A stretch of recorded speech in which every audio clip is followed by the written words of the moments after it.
So in the last video, we used Excel to visually demonstrate how some of the types of joins work in SQL, but we didn't get our hands on any actual SQL code.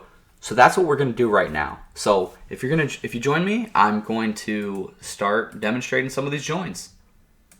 Okay, so just to recap, we're gonna look at our data sets just to make sure we're using the same data. So this is our left table. We've got 13 rows, just like in the Excel demonstration. Then we have our right table, the country contact information, and we have 14 rows. Okay, so that's the same data set that we were using in Excel. So now that we see that, let's move on to the actual statements. So you see this first statement right here. This is our inner join, and I'm actually going to type in inner join. So we're going to say select all from the currency table, give it an alias of C1. That makes it easier to use later. Then we are going to say inner join on the country contact table, give it an alias of C2. And we're going to establish our join key is the currency code table. So table alias, table 2, alias. And let's run that and see what happens. And if you remember, the inner join, or join, just want to show you that it's going to do the same thing even if I don't have the word inner right there. So you can see that it's the most restrictive type of join, and it's only pulling matches where we have, it's only pulling exact matches. So it's got information from both tables, only where this currency code matches in both tables. If there wasn't a match in either side, it would throw it out. And that is unlike the left join that we're going to demonstrate next. So let's check that out. So as you can see in this left join, we have the table on the left, it's showing all 13 rows. And then the table on the right, it's only showing where there's a match on the currency code ID. So if there was not a match in the second table, it shows you that there wasn't a match by putting all null values. So you can see for all of these countries, there wasn't a country contact.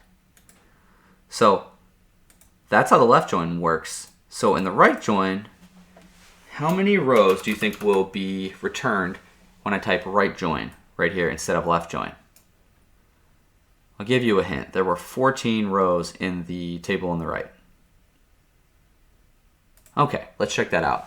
So as you can see right here, these are our 14 rows from our right table. So it pulled that in its entirety, and then it looks at the left table, our first table, and it says, hey, how many matches do we have for currency code? And it returns everywhere there's a match.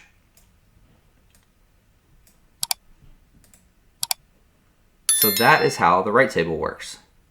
So there's one more type of join that I wanted to demonstrate. Remember the full outer join? And I think the full outer join is like the only one where you actually have to type out, whoops, you actually have to type out full outer join. If you just put outer join, I don't think it'll work.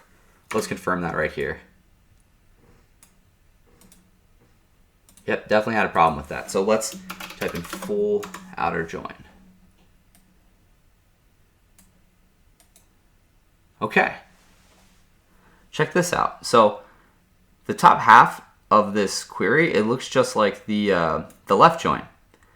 But what it does in addition is it sends all the other records where there weren't any matches against the second table. And it shows you, basically shows you incomplete, what complete and incomplete, or matched and unmatched records from both tables. So this is what I was talking about as it being like a cool auditing tool, because you can see where there's, when you're talking about two tables being complete, you can see where, you intersect both tables and you don't have complete records. So that's a pretty cool use for the full outer join. So that is all of our data, unmatched and matched records. So remember I told you that there are more types of joins than just like the basic 4?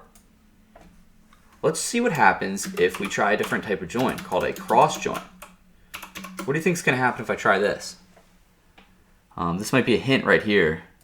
because it's underlining the on clause. And that did not work. It didn't work just like the other joins.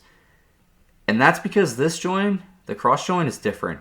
And if you want to learn how a cross join works, you should probably subscribe right now, because I'm going to talk about that in my next video. So go ahead and take a second to subscribe, and pretty soon you're going to learn how a cross join works. So I hope to see you in the next video. Thank you.